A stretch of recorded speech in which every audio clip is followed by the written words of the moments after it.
Hey guys, tonight we descend into the harsh, unforgiving, and absolutely brutal world of our earliest ancestors, where survival wasn't just a challenge, it was a daily miracle that most didn't witness twice.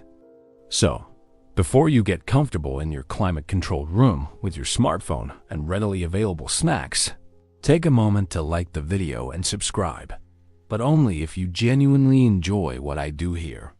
And let me tell you, what we're diving into today makes your worst Monday look like a luxury spa retreat. Picture this.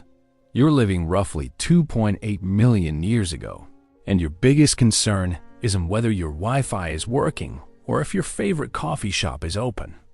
No, your primary worry is whether you'll make it through the next 12 hours without becoming lunch for something with bigger teeth than you. In this world, breakfast wasn't a meal. It was whatever you could scavenge before something else scavenged you. The concept of a bad hair day was meaningless because, let's be honest, every day was a bad hair day when your grooming routine consisted of occasionally rubbing dirt off your face. Let's be clear about something from the start. You think you're tough. You've survived traffic jams, waited in line at the DMV, maybe even assembled IKEA furniture without having a complete mental breakdown. But Homo Habilis? These early humans were playing survival on nightmare difficulty, while you've been coasting through life on easy mode with cheat codes enabled. To be fair, they didn't have much choice in the matter. Evolution had given them just enough intelligence to realize how screwed they were, but not quite enough to do much about it. They were caught in that awkward evolutionary middle ground, too smart to be blissfully ignorant like their ape cousins, but not nearly smart enough to invent things like shelter that doesn't collapse, or food preservation beyond hoping it doesn't rot immediately. Sound familiar? That's because, in many ways, we're still figuring things out. The difference is that when we mess up, we don't immediately become something else's dinner. Now, I know what you're thinking. How bad could it really be? Humans survived and thrived, right? And you'd be technically correct, which is the best kind of correct. But here's the thing. The survival rate wasn't exactly impressive.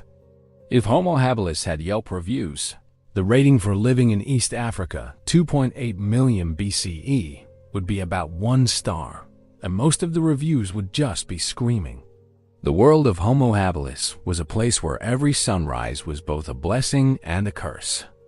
A blessing because you made it through another night without being eaten, dragged off by a predator, or dying from any number of infections that today would be cured with a trip to the pharmacy. A curse because now you had to do it all over again, and the odds weren't getting any better. That's right, these early humans lived in constant tension between hope and terror. They developed the first tools, which was revolutionary. Unfortunately, their idea of cutting-edge technology was a rock that had been hit with another rock until it was slightly sharper. If you handed a Homo Habilis an iPhone, they'd probably try to use it to crack nuts. And honestly, that might be more useful than most of the apps we have today. Meanwhile, while they were struggling to perfect the art of sharp stick, the world around them was populated by creatures that viewed them as the perfect combination of not too big to handle and just smart enough to be entertaining to hunt. Saber-toothed cats, massive hyenas, and crocodiles that made modern ones look like house pets. This was their neighborhood watch. Of course, it wasn't all doom and gloom. Homo Habilis did have some advantages. They were remarkably resourceful, surprisingly social, and had an admirable ability to keep going despite circumstances that would send most modern humans into therapy for decades. They invented cooperation, developed basic communication skills, and figured out that sharing resources was better than everyone dying alone. Still, let's not romanticize it. The average lifespan was somewhere around, hopefully longer than your teenage years, and that was if you were exceptionally lucky and good at running away from things. Most didn't make it past what we would consider childhood today, and those who did were essentially playing an extended game of survival roulette where the house always wins eventually. By the time you finish watching this video, You'll understand why your biggest complaint about your day, whether it's slow internet, a long commute, or lukewarm coffee, would seem like paradise to our early ancestors. You'll also gain a new appreciation for antibiotics, grocery stores, and the fact that your biggest predator concern is probably a mosquito or maybe an aggressive dog at the park. If you thought modern life was stressful, think again. At least when you're stressed about your job, you're not also worried about whether that rustling in the bushes is the wind, or something with large claws and an empty stomach. And yet, here we are, descendants of these incredibly resilient, adaptable, and frankly miraculous early humans, who somehow managed to survive long enough to pass on their genes despite everything the world threw at them. Chapter 1. Welcome to 2 million BCE. Let's be honest. If you could time travel back to the world of Homo Habilis, your first thought wouldn't be wonder or excitement. It would be pure primal terror, followed immediately by the urgent need to find somewhere, anywhere, to hide. Because the East African landscape of 2.8 million years ago wasn't just hostile, it was actively, enthusiastically murderous. Picture stepping out of your hypothetical time machine into what is now modern-day Tanzania, Kenya, or Ethiopia. The first thing that would hit you isn't the scenery, it's the smell. That rich, earthy aroma mixed with something that might charitably be called organic, but more accurately described as things decomposing in the heat. The air is thick with dust. The sound of insects is constant and overwhelming. And somewhere in the distance, you hear a roar that makes every instinct in your modern, soft body scream, go back inside and order takeout. But here's the problem. There's no inside. There's no takeout. There's no grocery store, no pharmacy, no emergency services, and definitely no air conditioning. What there is, in abundance, is an ecosystem specifically designed to remind you that you are essentially a walking snack with delusions of grandeur. The landscape itself tells a story of constant change and challenge. This isn't the Africa of modern nature documentaries with its established savannas and predictable seasons.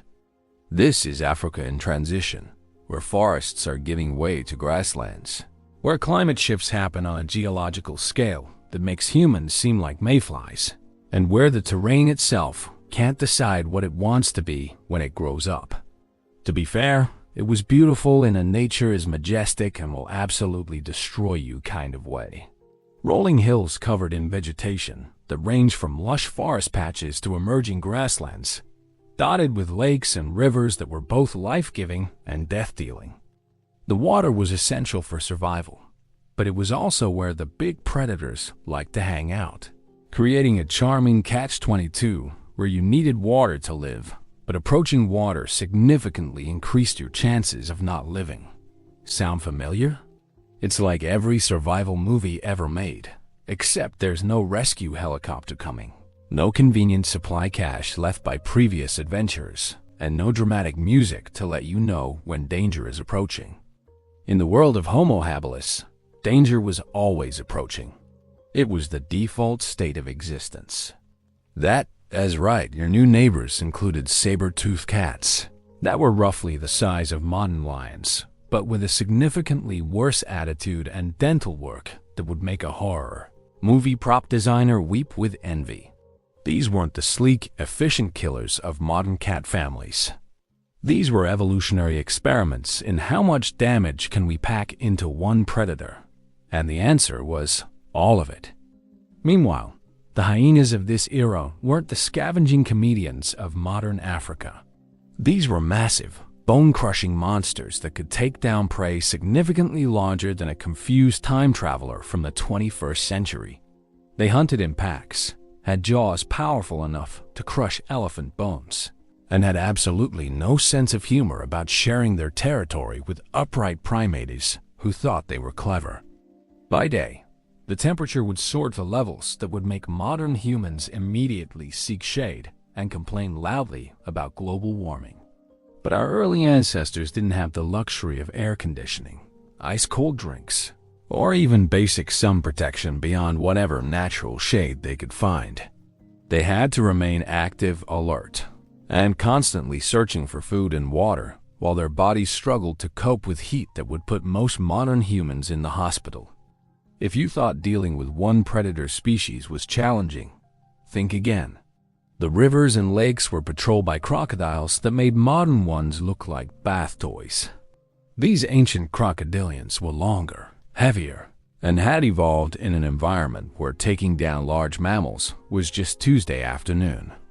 They were patient, perfectly camouflaged, and had a hunting strategy that consisted of wade in the water and grab whatever comes to drink. And yet, somehow, Homo habilis not only survived in this environment, but actually thrived enough to evolve and spread across the landscape. They developed strategies, learned to work together, and figured out how to make tools that gave them just enough of an edge to avoid immediate extinction.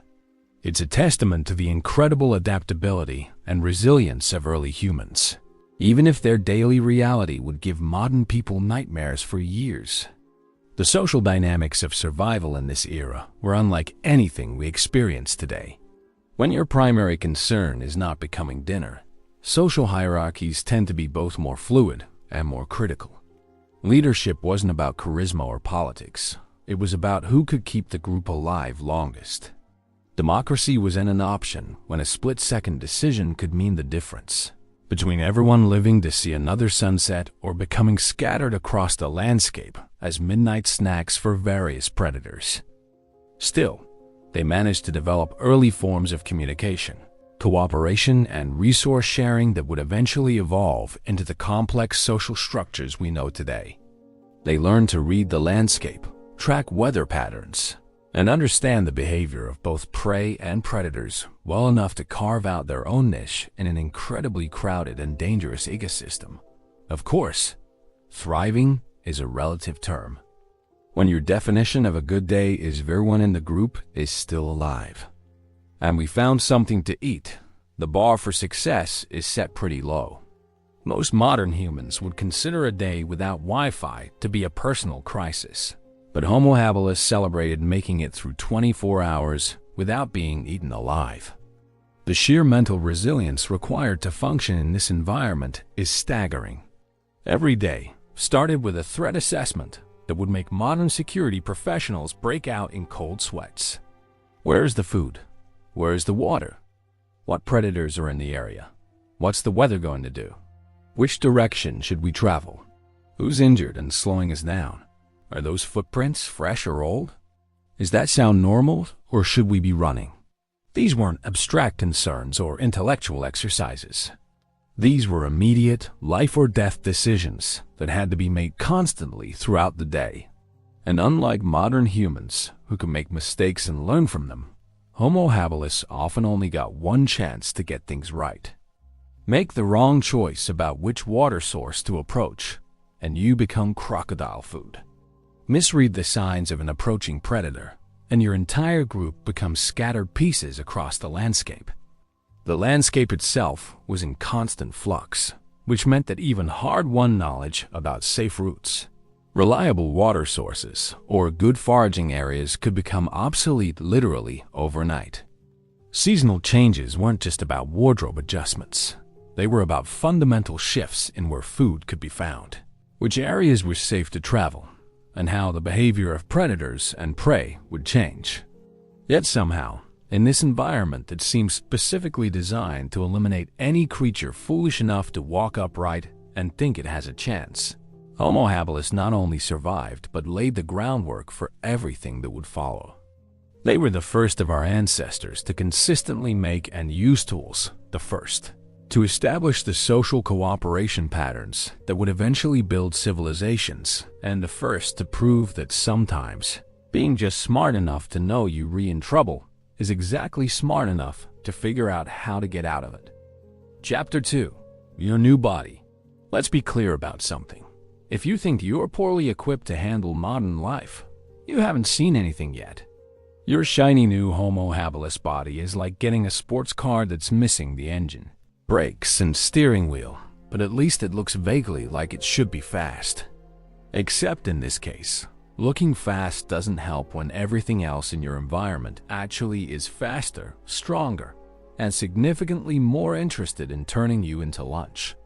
First, let's talk about size, because size matters when you're trying not to become someone else's afternoon snack. The average Homo habilis stood about 4 feet tall and weighed roughly 70 pounds. To put this in perspective, that's smaller than many modern 12-year-olds and about the same weight as a large dog. Now imagine that large dog trying to compete for resources with lions, hyenas, and crocodiles, while also attempting to invent tools and develop complex social structures. Sound familiar? It's like being the smallest kid in a school full of bullies, except the bullies have claws and the playground is the entire East African wilderness. To be fair, being small did have some advantages. You needed fewer calories to survive, could hide in smaller spaces, and were more energy efficient when it came to long-distance travel. Unfortunately, these benefits were significantly outweighed by the fact that literally everything else in your environment could overpower you in direct confrontation. Your survival strategy wasn't fight, it was run, hide, and hope they don't notice you. That's right. Your new body was built for endurance rather than strength. Your legs were longer relative to your body size than your ape cousins, and your pelvis had evolved to support efficient bipedal locomotion. This was revolutionary for long-distance travel and freeing up your hands for tool use. But it also meant you were committed to this whole walking upright thing even when it made you more visible to predators and less efficient at climbing trees to escape danger. Meanwhile, your brain, the organ you probably most proud of, in your modern life was roughly 1/3 the size of what you used to. At about 600 cubic centimeters, your Homo habilis brain was certainly larger than your ape relatives, but it was still small enough to fit comfortably in a coffee mug.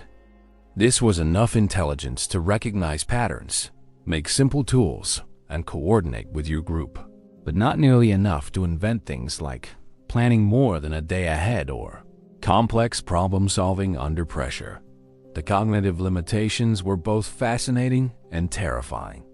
You could understand cause and effect well enough to know that hitting one rock with another rock could make a sharp edge, but you couldn't quite grasp concepts like, if we prepare for winter now, we'll be better off later. Your thinking was largely dominated by immediate concerns. Where's food? Where's water? What's that noise? Should we be running right now? Of course, your sensory equipment was also significantly different from what you're used to. Your eyesight was adapted for the kind of long-distance vision needed for spotting predators and prey across the savannah, but your color vision wasn't as developed as modern humans. This meant you could spot movement at impressive distances, but distinguishing between edible plant and plant that will make you violently ill was often a matter of trial and error. And when we say error, we mean potentially fatal mistake. Your sense of smell was much more developed than modern humans, which was both a blessing and a curse. You could detect water sources, identify whether meat was safe to eat, and recognize the scent markers of various predators and prey. Unfortunately, you could also smell everything else in your environment with equal clarity. And in a world without soap, deodorant, or any concept of sanitation, this was not always a pleasant experience. Still, let's talk about your hands, because they were actually your greatest asset in this challenging body package. Your Homo habilis hands had developed the precision grip necessary for tool manufacture and use, which was a genuine evolutionary breakthrough.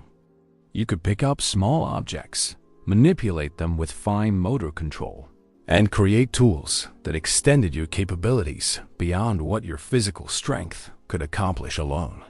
The thumb had evolved to be more opposable than your ape relatives, allowing for the kind of manipulation that made tool use possible. This was crucial because tools were literally the only thing standing between you and immediate extinction. Without the ability to create sharp edges for cutting, digging implements for finding roots and tubers, or weapons for defense, your species would have been a brief evolutionary footnote. However, your tool-making abilities were still quite limited. You could create simple choppers and scrapers by striking stones together to create sharp edges. But complex tools requiring multiple steps or advanced planning were beyond your cognitive capabilities. Your toolkit was essentially sharp rock, pointy stick, and bigger rock for hitting things with. While revolutionary for the time, this wouldn't exactly impress anyone at a modern hardware store. Your teeth were another interesting evolutionary compromise. They were smaller and less specialized than your ape relatives, reflecting a more varied diet that included both plant materials and meat. However, they weren't particularly effective at either task. Your molars weren't large enough to efficiently process tough plant materials, and your canines weren't sharp enough to effectively tear meat. This meant you were essentially dependent on tools for food processing, making you one of the first species to become reliant on technology for basic survival. The digestive system had also evolved to handle a more varied diet, but it came with its own set of challenges. You could process both plant and animal materials, but you needed to eat almost constantly to maintain your energy levels. Unlike modern humans who can skip meals without immediate consequences, going without food for more than a day or two would significantly compromise your ability to function. Your skin was another area where evolution was still working out the kinks. You had less body hair than your ape relatives, which helped with heat regulation during the day, but left you more vulnerable to cold at night and to cuts, scrapes, and insect bites during the day. You could sweat more efficiently than other primates, which was crucial for surviving in hot climates, but this also meant you needed access to water more frequently. And yet, despite all these limitations and compromises, your Homo habilis body represented a remarkable evolutionary achievement. You were one of the first species to successfully combine bipedal locomotion, tool use, and complex social cooperation in a way that allowed survival in one of the most challenging environments on Earth. Your body might have been small, vulnerable, and not particularly impressive in direct comparison to the predators and prey around you, but it was adaptable, efficient, and just capable enough to give your intelligence room to develop solutions to the problems your physical limitations created. The real miracle wasn't that your body was perfect for the environment. It was that it was just adequate enough, combined with your developing intelligence and social cooperation, to survive long enough to evolve into something better. Every physical limitation forced your species to develop behavioral and technological solutions, creating a feedback loop between physical evolution and cultural development that would eventually lead to all of human civilization. If you thought your modern body had problems, bad knees, lower back pain, the inability to see clearly without corrective lenses, your Homo habilis body was like getting all of those issues plus being 3 feet shorter, significantly weaker, and surrounded by creatures that viewed you as an appetizer with an entertaining habit of walking on 2 legs. Chapter 3. The Daily Grind of Not Dying. Let's be honest, you think your morning routine is challenging. You've got nothing on Homo habilis, whose daily schedule could be summarized as wake up, try not to die, repeat. Except unlike your modern morning routine, which might involve checking your phone, grabbing coffee, and complaining about traffic, theirs started with the fundamental question of whether everyone in the group was still alive and whether any large predators had moved into the area overnight. The day began before dawn, not by choice, but by necessity. Sleep was a luxury that had to be carefully balanced against the need for security. Someone always had to be awake and alert, listening for the sounds that meant danger was approaching. The night shift wasn't just about staying awake.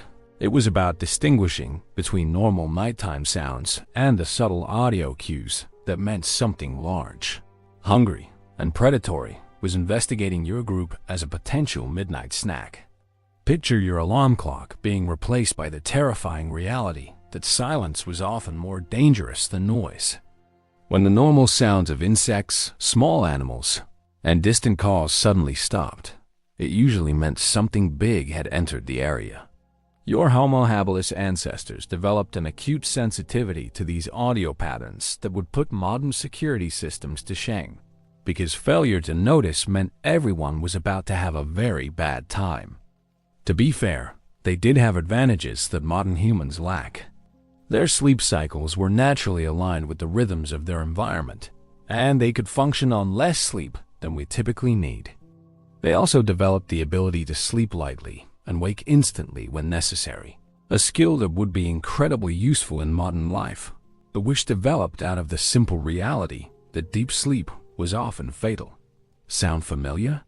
It's like being on call 24/7 for a job where making a mistake means everyone dies. Except there's no vacation time, no sick leave, and definitely no retirement plan. The stress levels would make modern emergency room workers look like they're lounging at a spa. That's right. Once the sun came up, the real work began.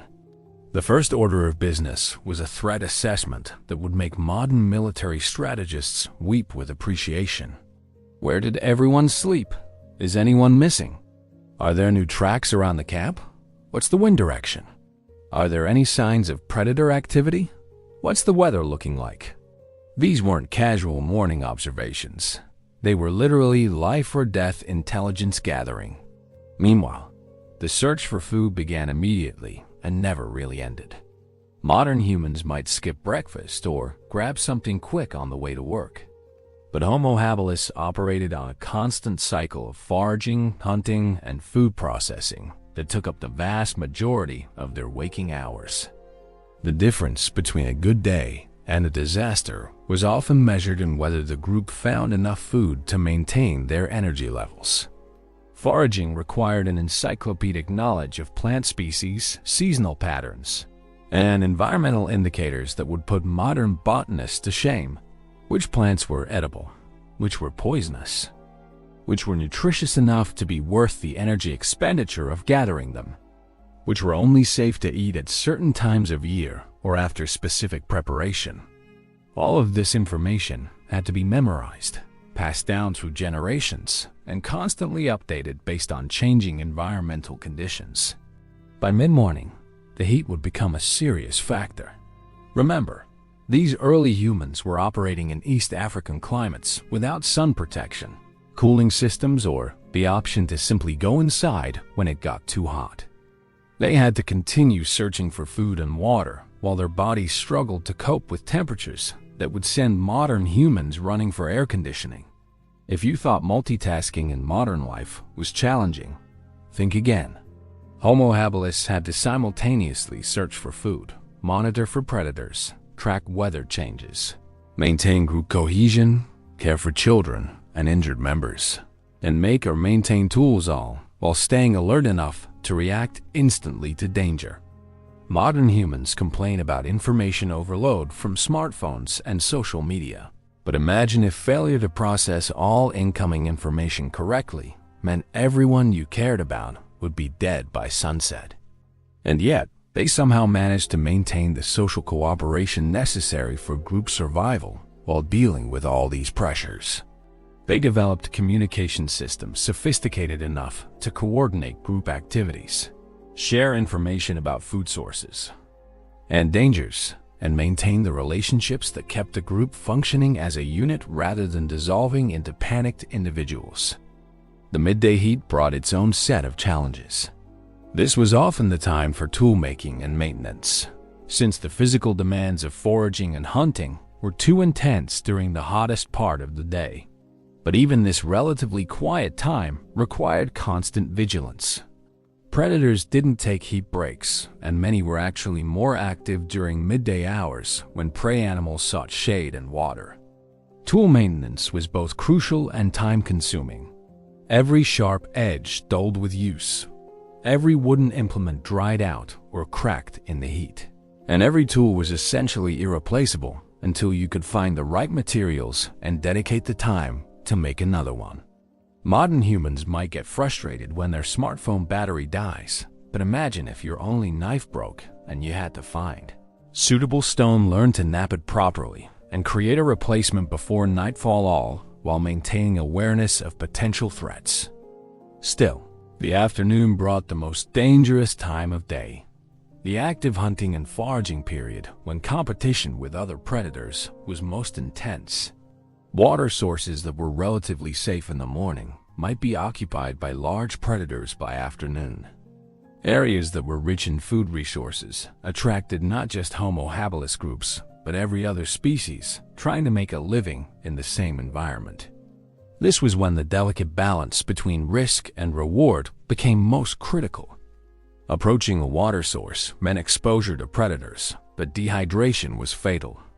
Venturing into areas with better food resources meant competing directly with other species, but malnutrition was also fatal. Every decision was a calculated risk with potentially lethal consequences for getting it wrong. Of course, the social dynamics during these high-stress periods were unlike anything modern humans experience. Group decisions had to be made quickly and followed immediately, because hesitation could mean death for everyone. Leadership had to be both decisive and flexible, capable of adapting to rapidly changing circumstances while maintaining the confidence of the group. The late afternoon was often dedicated to finding secure shelter for the night, which involved another complex set of calculations. The ideal shelter offered protection from predators, weather, and other human groups, while providing escape routes and proximity to water and food resources. Unfortunately, ideal shelters were rare, heavily competed for, and often occupied by creatures that didn't appreciate visitors. Evening brought the challenge of food processing and distribution. Any food that had been gathered during the day needed to be prepared for consumption, shared among group members, and partially preserved for the next day, if possible. This required tools, time, and coordination, all while maintaining security against the increasing predator activity that came with dusk. As darkness approached, the cycle began again with the establishment of night watch schedules and sleeping arrangements. But unlike modern humans, who might wind down with entertainment or relaxation, Homo habilis faced the reality that the most dangerous part of their day was just beginning. Night brought increased predator activity, reduced visibility, and the vulnerability of sleep in an environment where letting your guard down was often fatal. The mental resilience required to repeat this cycle day after day, month after month, year after year, is almost incomprehensible by modern standards. Every day was a survival challenge that would break most contemporary humans within hours, and yet our ancestors not only endured, but found ways to thrive, develop, and eventually evolve into the species that would one day complain about slow internet connections and lukewarm coffee. Their daily routine wasn't just about survival. It was about maintaining the social structures, technological knowledge, and environmental awareness that would allow the Maeve species to continue surviving in one of the most challenging environments on Earth. They were simultaneously living in the present moment with absolute intensity while building the foundation for everything that would follow in human development. Chapter 4. When Grunting is High Art. Let's be clear about something. You think office politics are complicated? You haven't experienced anything until you've tried to navigate the social dynamics of a Homo habilis group, where every interaction is literally a matter of life and death, and your communication tools consist primarily of grunts, gestures, and the occasional strategic rock throwing. Welcome to the world's first and most high-stakes human resources department, where the wrong social move doesn't get you fired. It gets everyone eaten. Picture this. You're part of a group of 15 to 20 individuals who must cooperate intimately for survival. But you're also competing for limited resources in an environment where there's never quite enough food, water, or safe shelter to go around. Modern humans struggle with workplace cooperation when the stakes are quarterly bonuses and promotion opportunities. Homo habilis had to figure out cooperation when the stakes were everyone survives versus everyone becomes scattered snacks for various predators. The social hierarchy wasn't based on modern concepts like education, wealth, or charisma. Instead, leadership typically went to whoever could keep the group alive longest while making decisions quickly enough to matter. This created a fascinating dynamic where authority was both absolutely crucial and constantly shifting based on circumstances. The person who led during a river crossing might not be the same person who led during a predator encounter, and both might defer to someone else entirely when it came to finding food or making tools. To be fair, this flexibility was actually revolutionary. Modern human societies often struggle with rigid hierarchies that don't adapt well to changing circumstances. But Homo habilis developed fluid leadership structures out of pure necessity. When your survival depends on making the right decision quickly, you can't afford to waste time debating who is technically in charge. You follow whoever seems most likely to keep everyone breathing. Sound familiar? It's like every disaster movie ever made, except there's no dramatic music to tell you who the hero is. And the disaster is just normal daily life that never ends. The people who emerged as leaders weren't necessarily the biggest or strongest. They were the ones who could read situations accurately, communicate decisions effectively, and maintain group cohesion under pressure. That's right, communication itself was an art form that makes modern social media look like child's play. With a limited vocal range and no written language, every grunt, gesture, and facial expression carried enormous weight. They had to develop a communication system sophisticated enough to coordinate complex group activities like hunting, migration, and defense, but simple enough to be understood quickly in high-stress situations. Meanwhile, the social bonds within these groups were unlike anything we experience in modern society. These weren't casual friendships or professional relationships. They were literally survival partnerships where everyone's life depended on everyone else's competence and commitment. The trust levels required would make modern team-building exercises look like casual acquaintanceships.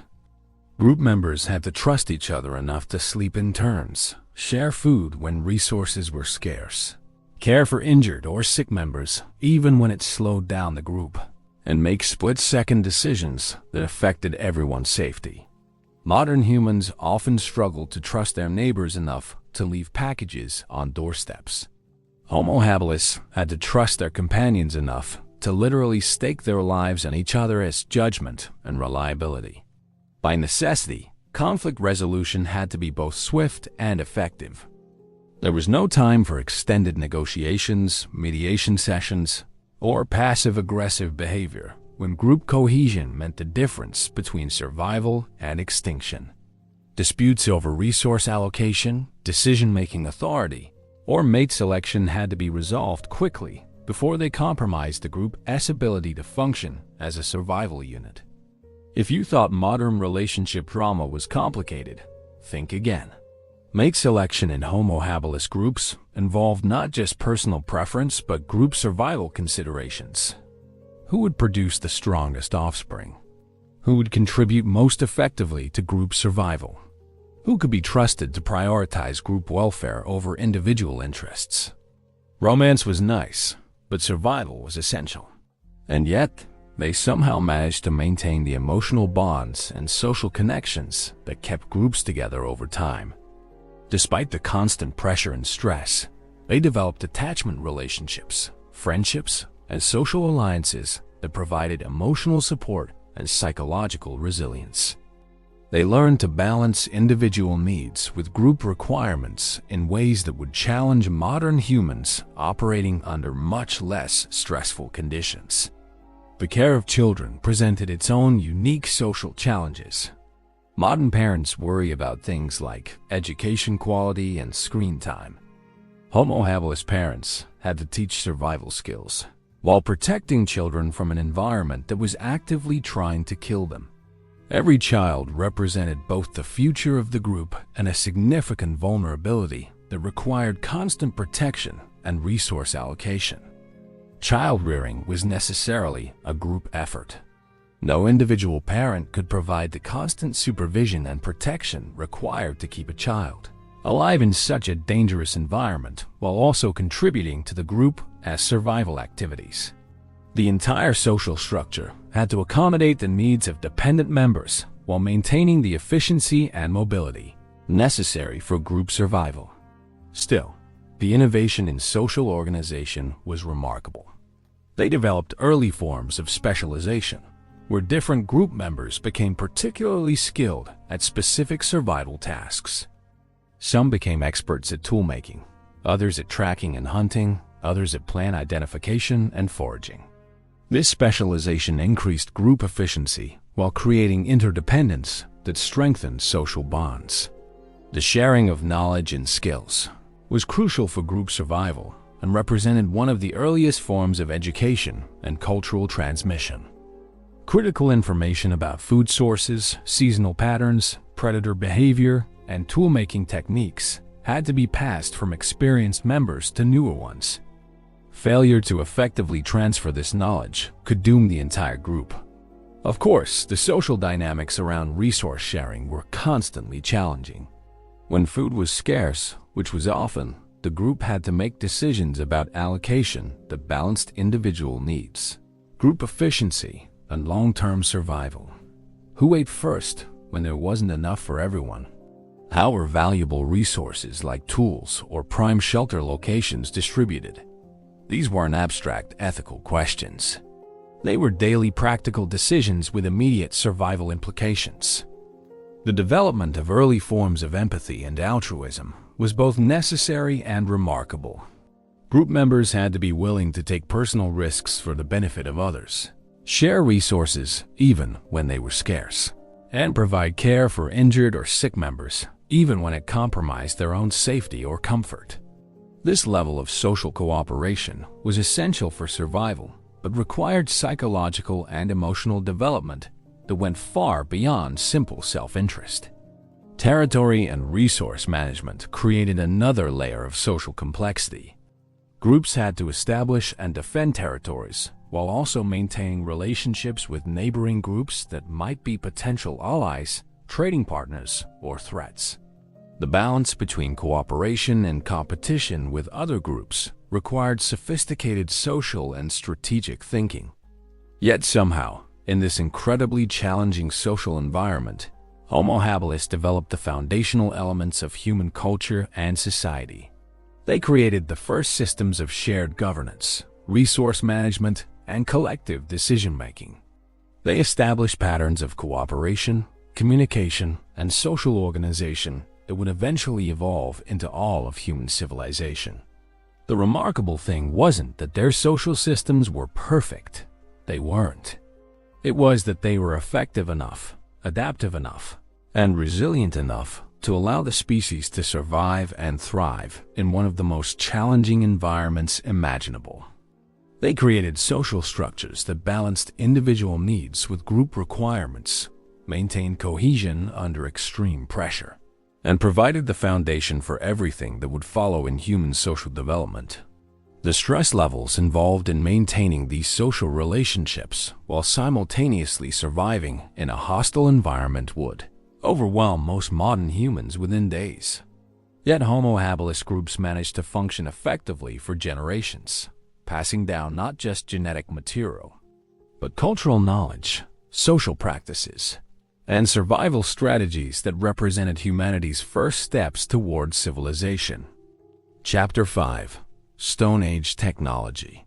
Let's be honest, when you hear Stone Age technology, you probably think it sounds primitive, but reasonably impressive for its time.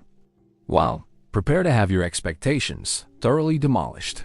BECRC Homo habilis technology makes the Stone Age look like a graduate-level engineering program. We were talking about a species whose idea of cutting-edge innovation was, what if we hit this rock with that rock until one of them gets pointy? To be fair, this represented a genuine revolutionary breakthrough in the history of life on Earth. Homo habilis were among the first species to consistently manufacture and use tools, which was an extraordinary cognitive and physical achievement. Unfortunately, their technological capabilities were so limited that calling them tools requires a generous interpretation of the term. Their entire toolkit could fit in a modern toolbox, and most of it would be classified as things you find in your backyard after a storm. Picture the most basic tool you can imagine. Now, make it simpler. Now make it cruder. Now imagine that it took you several hours to make and represents the pinnacle of technological achievement for your entire species. Congratulations, you're now thinking like a Homo Habilis engineer, where the height of innovation was creating a sharp edge by hitting two rocks together until one of them broke in a useful way. Sound familiar? It's like trying to build modern civilization using only the contents of a hiking trail.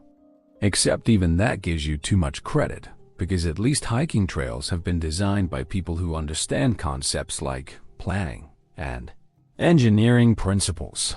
That's right.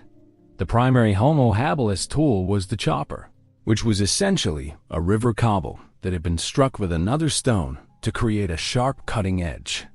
This represented months or even years of learning and practice to master, but the end result was a tool that modern humans would probably use as a paperweight. The manufacturing process required understanding the properties of different stone types, the physics of controlled breakage, and the motor skills necessary for precision striking, but the actual tool was still just a sharp rock. Meanwhile, while they were celebrating this technological marvel, every other species in their environment came equipped with built-in tools that were vastly superior to anything Homo Habilis could manufacture. Cats had retractable claws that were sharper, stronger, and more precise than any stone chopper. Birds had beaks designed for their specific ecological niche. Even insects had specialized body parts that outperformed the best Homo Habilis technology. The scraper was another major achievement in their technological repertoire, essentially a flat stone with a sharp edge that could be used to process hide, clean meat from bones, or work wooden implements. Creating an effective scraper required understanding edge angles, pressure application, and material properties. But the end product was still something that would be outperformed by a modern plastic knife from a fast food restaurant. By modern standards, their entire technological base could be learned in an afternoon and mastered in a weekend. The total number of distinct tool types was probably fewer than 10, and most of those were variations on the theme of make this rock sharp enough to cut things. Yet for Homo Habilis, this represented the accumulated technological knowledge of countless generations and was literally the difference between survival and extinction. If you thought learning to use modern technology was challenging, think again. At least when you're struggling with a new smartphone, the device comes with instructions, help forums, and customer support. Homo Habilis had to figure out tool making through trial and error often meant cutting yourself badly enough to compromise your survival prospects or wasting precious time and energy creating tools that didn't work effectively. And yet, the cognitive requirements for even this basic tool use were extraordinary. They had to understand cause and effect relationships, plan ahead enough to create tools before they were needed, develop the hand-eye coordination necessary for precision work, and learn to modify their behavior based on the properties of their tools. This represented a fundamental shift in how intelligent species could interact with their environment. The hammerstone was perhaps their most sophisticated implement, a carefully selected stone used to strike other stones to create sharp edges. The selection criteria for a good hammerstone involved understanding weight, density, hardness, and shape characteristics that would allow for effective tool manufacture. A good hammerstone was precious enough to be carried from site to site and carefully maintained over time. Still, let's put this in perspective. Their most advanced manufacturing tool was a rock used to hit other rocks. Modern humans get frustrated when their power tools are slightly underpowered or when their smartphones take more than a few seconds to start up. Homo Habilis celebrated when they found a rock that was good at breaking other rocks in predictable ways. The innovation process was painfully slow by modern standards. Improvements in tool design happened over thousands of years rather than years or months. The difference between early Homo Habilis tools and later ones was often so subtle that modern archaeologists need careful analysis to detect the changes. Yet each small improvement represented generations of experimentation, learning, and cultural transmission. Of course, tool maintenance was a constant challenge that modern humans never have to consider. Every tool dulled with use, and resharpening often meant reducing the size and effectiveness of the implement. There were no replacement parts, no repair services, and no backup tools. When your primary cutting implement broke, you had to find suitable raw materials and recreate it from scratch, all while maintaining your other survival activities. The raw material requirements for tool making created another layer of complexity that modern humans rarely consider. Suitable stone types weren't available everywhere, which meant that tool-making materials had to be identified, transported, and carefully conserved. A good piece of tool-making stone was valuable enough to influence group movement patterns and resource allocation decisions. Quality control was entirely based on practical testing, which often meant discovering tool failures during critical survival situations. Unlike modern manufacturing, where products are tested before use, Homo Habilis tools were tested during use. And failure could mean the difference between successfully processing food and going hungry, or between effective defense and becoming prey. Yet the social implications of tool use were as revolutionary as the technology itself. Tools had to be shared among group members, which required social protocols for allocation and use. Tool-making knowledge had to be transmitted from experienced makers to learners, creating some of humanity's first educational systems. The investment of time and energy in tool manufacture had to be balanced against immediate survival needs.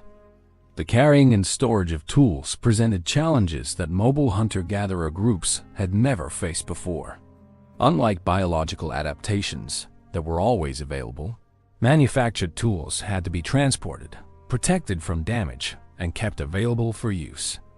This influenced everything from travel patterns to campsite selection to the development of early containers and carrying devices. Meanwhile, the cognitive leap required to consistently use manufactured tools was extraordinary. They had to understand that objects could be modified to improve their functionality. That preparation time invested in tool making would pay off in increased efficiency later, and that tools could extend their physical capabilities beyond what their bodies could accomplish alone. This represented a fundamental shift in how intelligent species could adapt to environmental challenges. Despite all these limitations, Homo habilis tool technology represented one of the most important innovations in the history of life on Earth. They proved that intelligence could supplement and eventually replace biological adaptation as a survival strategy. They demonstrated that cultural knowledge could be accumulated and transmitted across generations. They established the foundation for all subsequent technological development that would eventually lead to modern civilization. The remarkable thing wasn't that their tools were sophisticated. They weren't. It was that they had tools at all, and that they had developed the cognitive and social capabilities necessary to manufacture, maintain, and improve them over time. Every crude chopper and simple scraper represented a victory of intelligence over environmental pressure, and a step toward the technological mastery that would eventually allow humans to thrive in every environment on Earth. Chapter 6. The Predator-Gauntlet. Let's be clear about something. You think you understand predator-prey relationships from nature documentaries, but those charming wildlife films don't adequately convey the sheer, overwhelming terror of living in an environment where you are essentially a walking happy meal for creatures that make modern predators look like house pets. Welcome to East Africa 2.8 million years ago, where the food chain had more in common with a horror movie than a Disney film, and humans were definitely not at the top.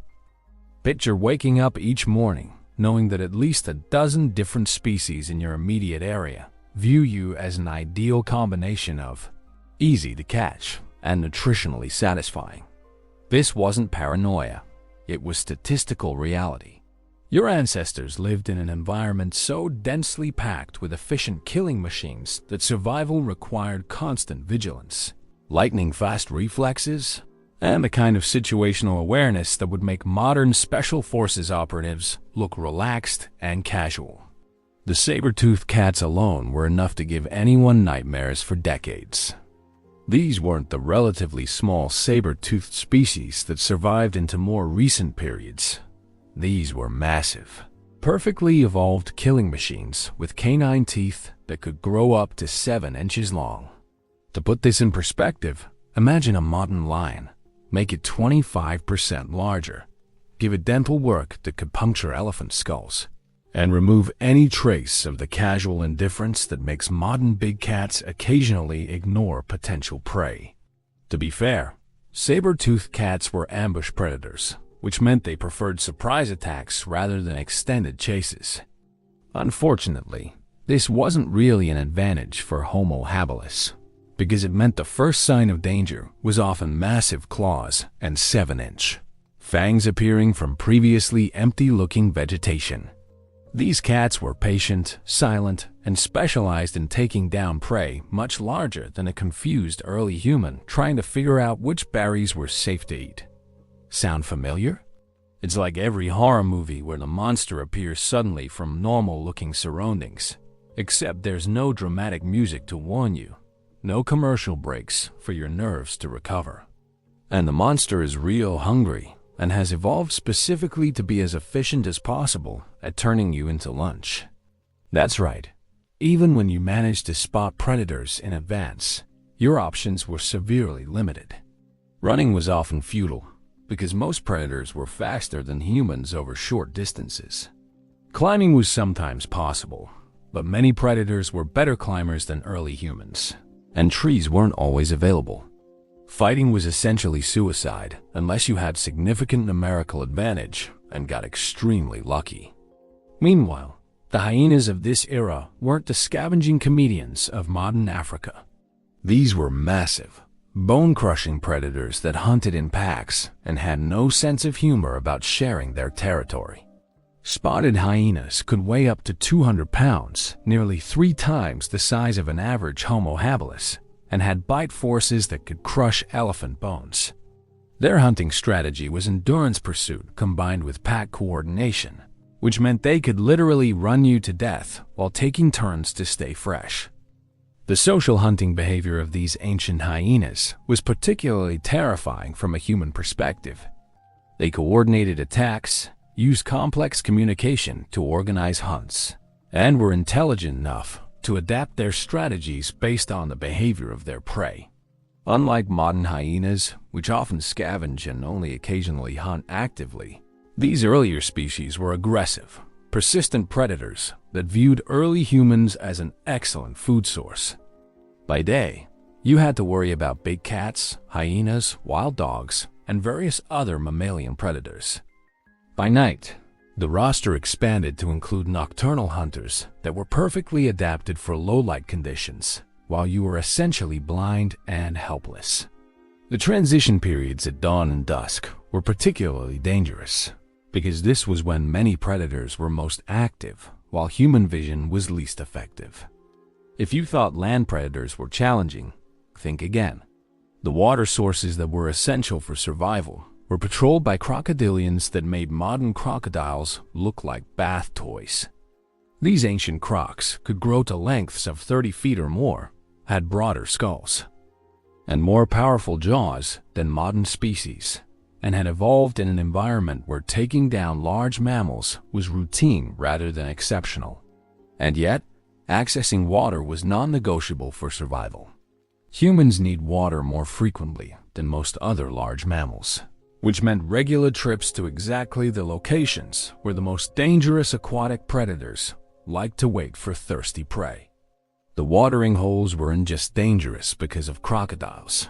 They were also natural ambush points for terrestrial predators that knew prey animals had to come to water eventually. The birds of prey were another constant threat that modern humans rarely have to consider.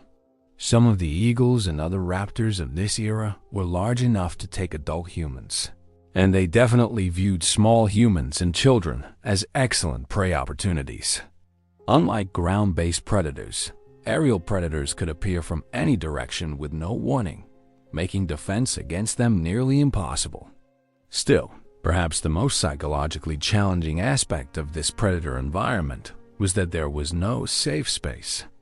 Modern humans can retreat to secure buildings, rely on artificial lighting to extend visibility, and use communication systems to call for help.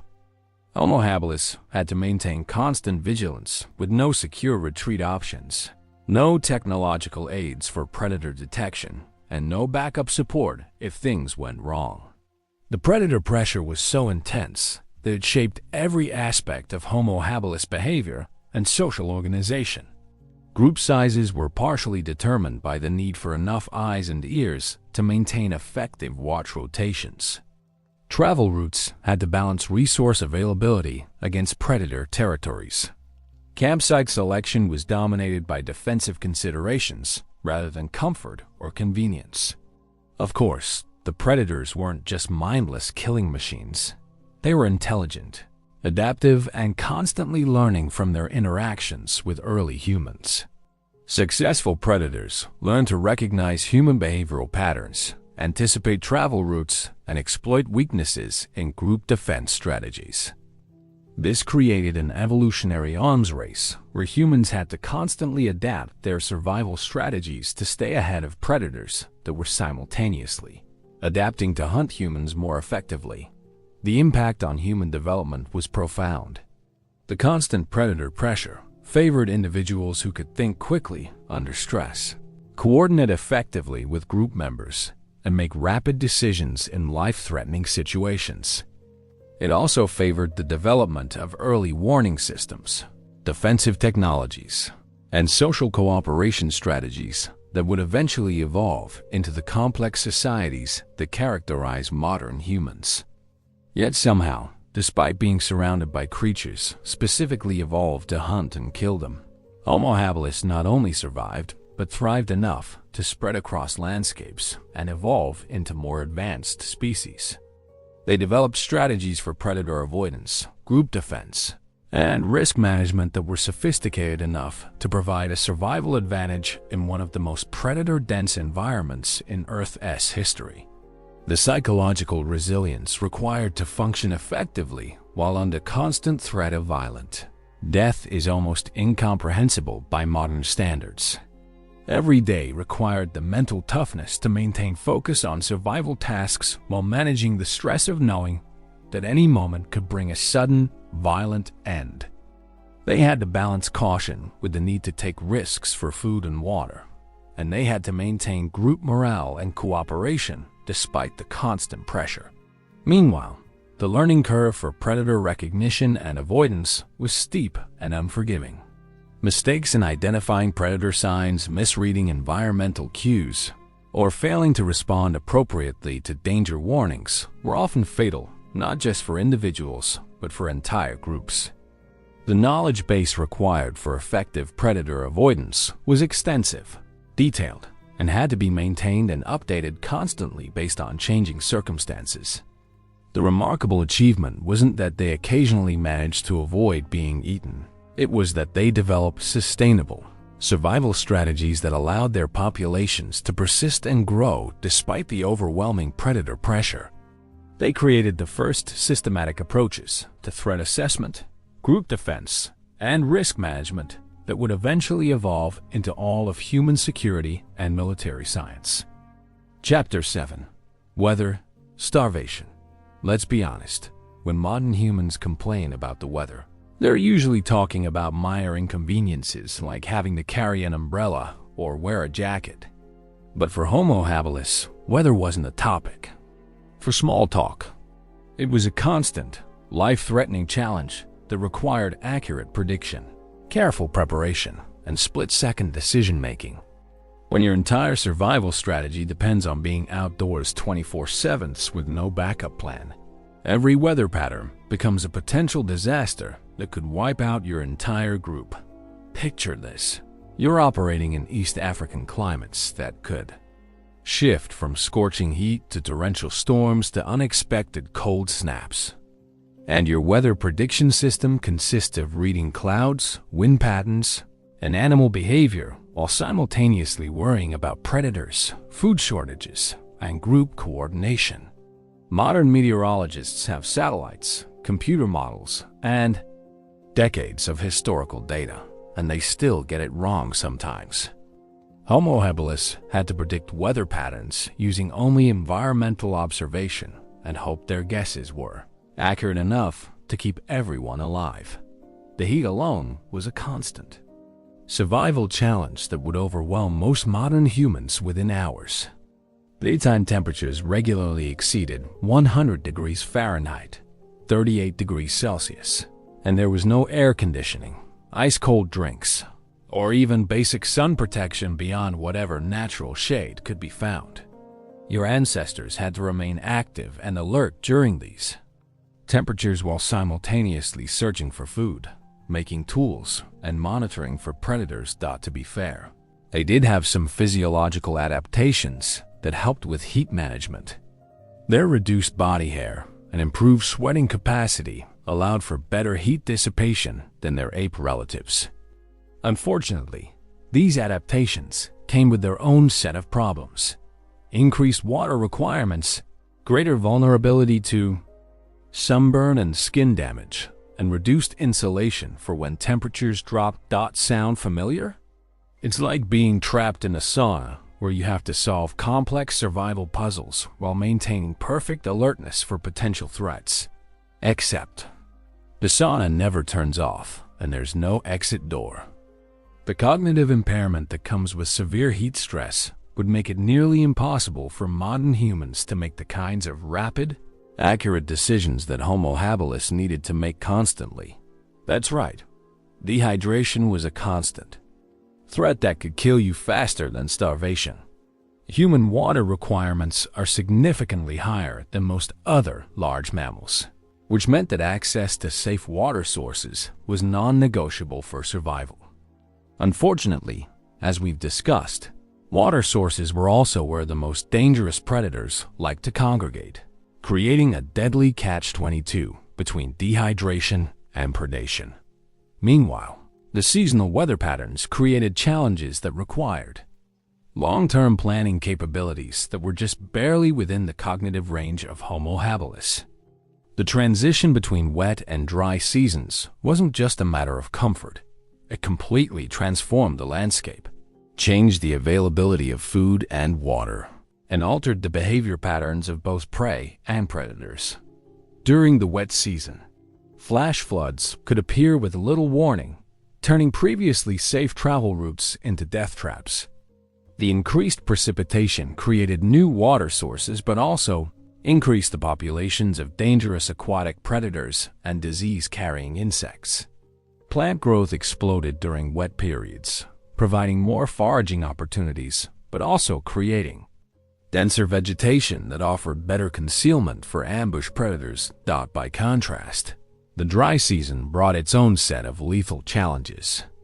Water sources dried up or became heavily concentrated, forcing competition with other species and creating perfect ambush opportunities for predators. Food availability plummeted as plants died back and prey animals migrated to areas with better resources. The heat became even more intense, and the landscape turned into an endless expanse of dust and dying vegetation. If you thought seasonal mood changes were challenging in modern life, think again. For Homo Habilis, seasonal transitions were literally matters of life and death that required fundamental changes in survival strategies, group organization, and resource management. They had to anticipate these changes months in advance and prepare accordingly, despite having no written records, weather forecasting tools, or stored resources to fall back on. And yet, starvation was probably the most constant threat they faced. Modern humans might skip meals occasionally or go on diets by choice, but Homo Habilis operated on the edge of malnutrition as a normal state of existence. Finding enough calories to maintain basic biological functions, support brain activity, and fuel the physical demands of survival required almost constant foraging and hunting activity. The caloric requirements for their lifestyle were enormous.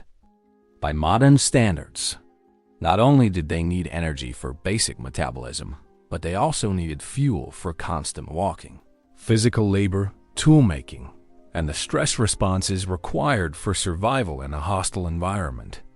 Their diet had to provide enough nutrition to support brain development, physical growth, and immune system function, all while operating with limited food processing technology and no ability to store resources long term.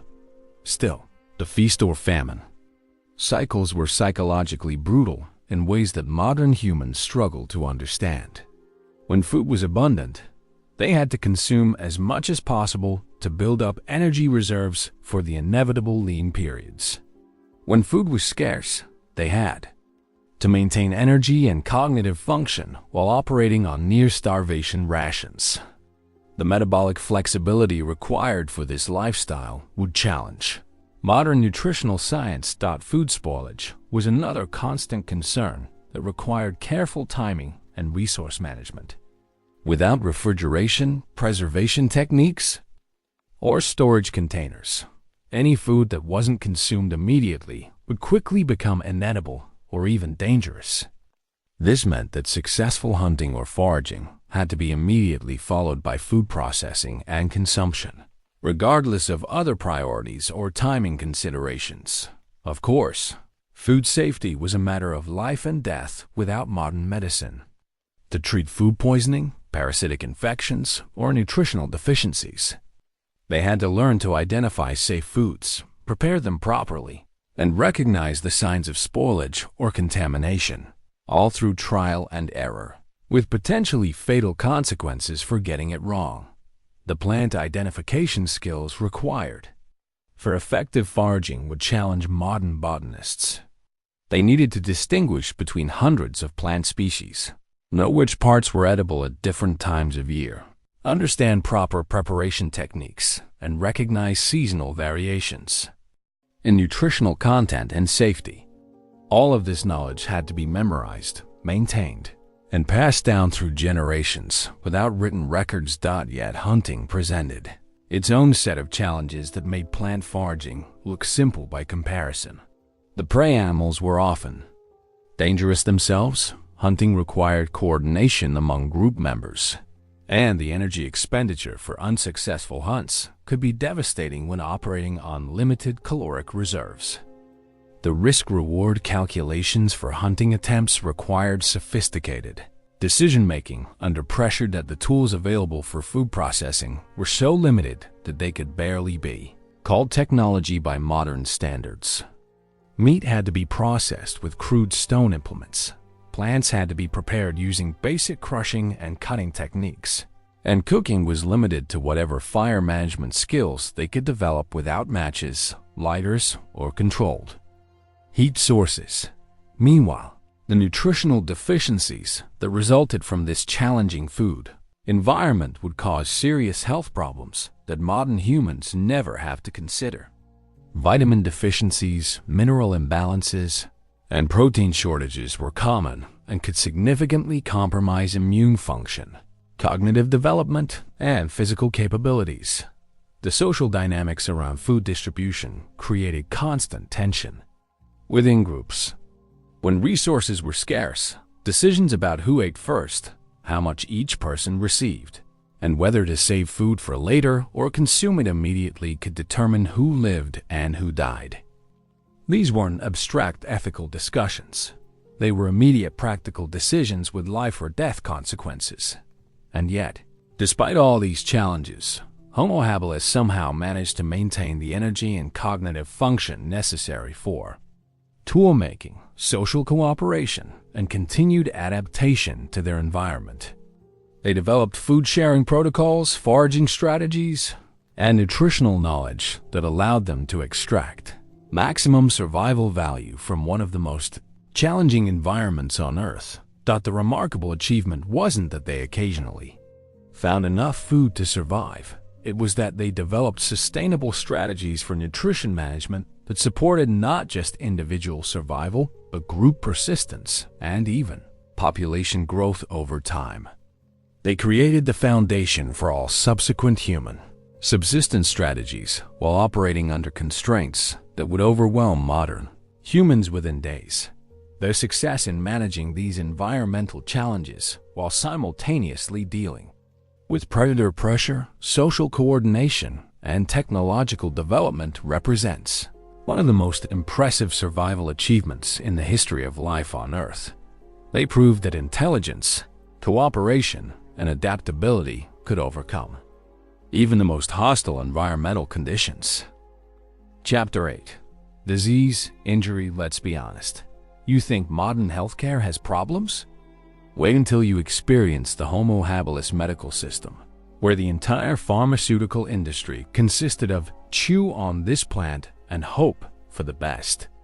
Surgical procedures were limited to try not to bleed to death, and the concept of preventive medicine was essentially run away from things that might hurt you. Welcome to a world where a simple cut could be a death sentence. Broken bones were often permanent disabilities, and the leading cause of death was basically everything. Picture this. You wake up with what modern humans would consider a minor headache, maybe some muscle soreness from sleeping on the ground, and a small scratch from yesterday's foraging expedition. In the modern world, you take an aspirin, apply some antiseptic, and go about your day. In the world of Homo habilis, that headache might be the beginning of a fatal infection. The muscle soreness could indicate a serious injury that will never properly heal, and that small scratch is a potential entry point for bacteria that will kill you within days. To be fair, Homo habilis did have some natural advantages when it came to health and healing. Their immune systems were incredibly robust by necessity, having been constantly challenged by pathogens, parasites, and environmental toxins that would overwhelm modern humans who've lived their entire lives in sanitized environments. They also had remarkable pain tolerance and the ability to function despite injuries that would send contemporary people to the emergency room. Sound familiar?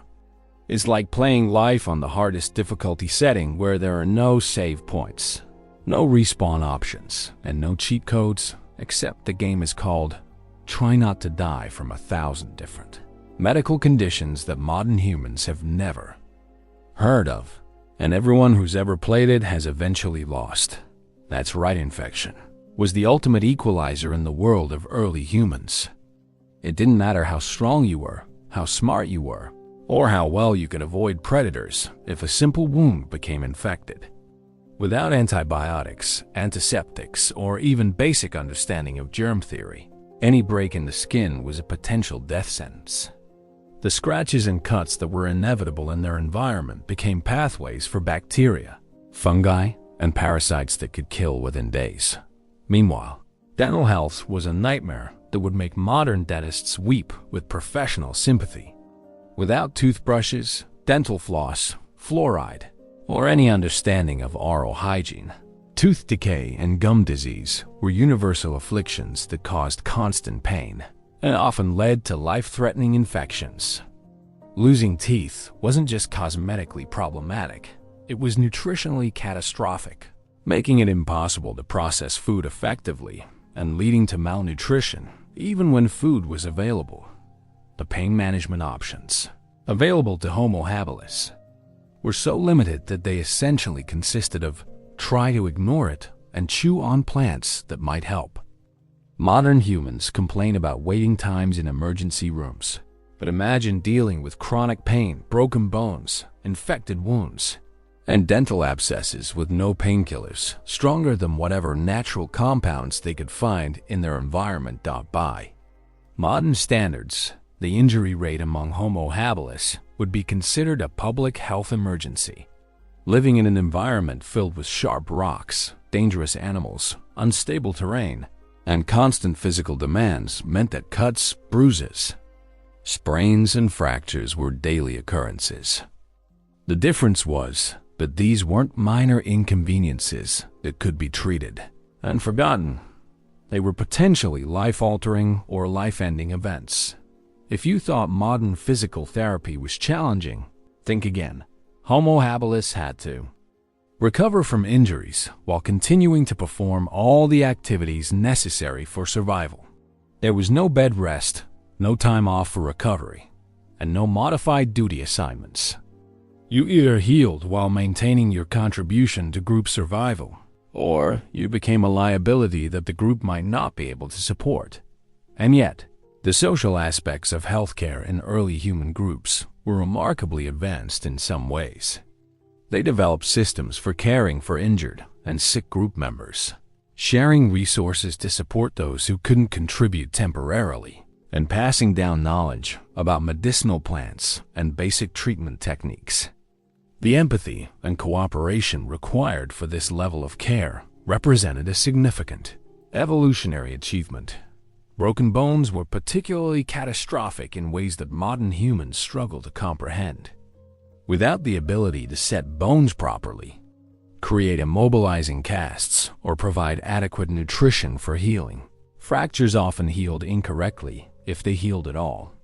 A broken leg could mean permanent disability, inability to keep up with group movements, and eventual death from either starvation or predation.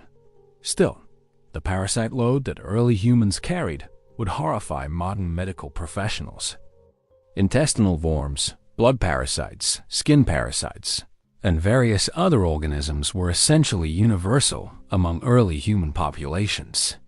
These parasites competed with their hosts for nutrition, compromised immune function, and caused chronic health problems that affected everything from cognitive function to physical stamina.